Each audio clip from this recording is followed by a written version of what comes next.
All right, joining us now, author of the brand new book, a great book, by the way, Justice Corrupted, Texas Senator Ted Cruz, along, by the way, with Texas congressional candidate Cassy Garcia. Cassy, by the way, welcome to you. Good to see you. I know, first of all, Senator Cruz, I got to give you a lot of credit. You, Tim Scott in particular, have gone way above and beyond. You've gone to 17 states. You've been campaigning all over the country. You've been helping Senate candidates, gubernatorial candidates, congressional candidates. You've been pretty much helping everybody out. I got to give you a lot of credit for that. I think it's having an impact. What are you seeing when you're out there? Well, thank you, Sean. You're right. We've been in the midst of a month-long 17-state national bus tour. Actually, the very last event on the national bus tour is right here in San Antonio tonight. It's a rally for Cassy Garcia. It is going to be blowing the doors out, and it's closing out what we're seeing all across the country. You know, it was interesting. I was listening to your interview with Newt. You and I have been friends with Newt a long time. Newt has always been brilliant.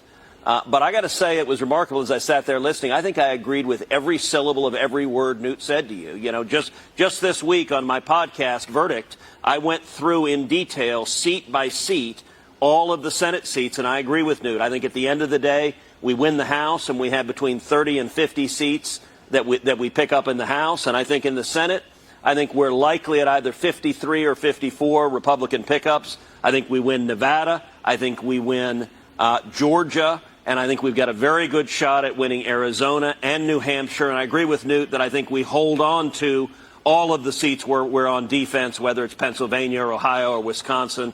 At the end of the day, and I also agree that we've got a shot at Tiffany Smiley in Washington State. She's a great candidate in a tough state. We also have an outside shot in Colorado. So at the end of the day, I think we're headed to a wave election that is going to be a big step forward in changing the direction of the country. Cassy, what drove you into politics? Because both Senator Cruz and myself, if we spent 5 minutes with you before you made the decision, we would have probably talked you out of it. It's a rough and tumble business. There's a reason they call it a blood sport. But having Senator Cruz's support is a big deal in your race. And all projections are you're going to do very well on election night. What got you into this?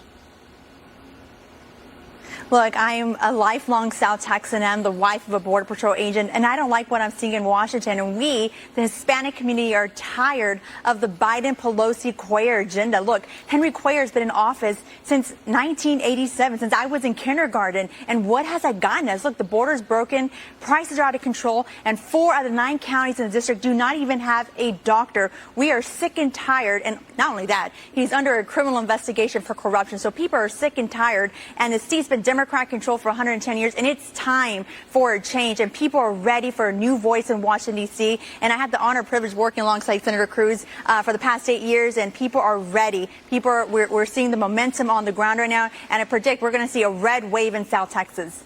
Well, we're going to be watching your race very closely. Senator Cruz, honestly, I want people to know how hard you've been working. 17 states, on a bus, every day, away from your family. You didn't have to do it. You did. People like you and Senator Tim Scott have gone way above and beyond. Thank you for what you did. We appreciate you being with us. All right, coming up.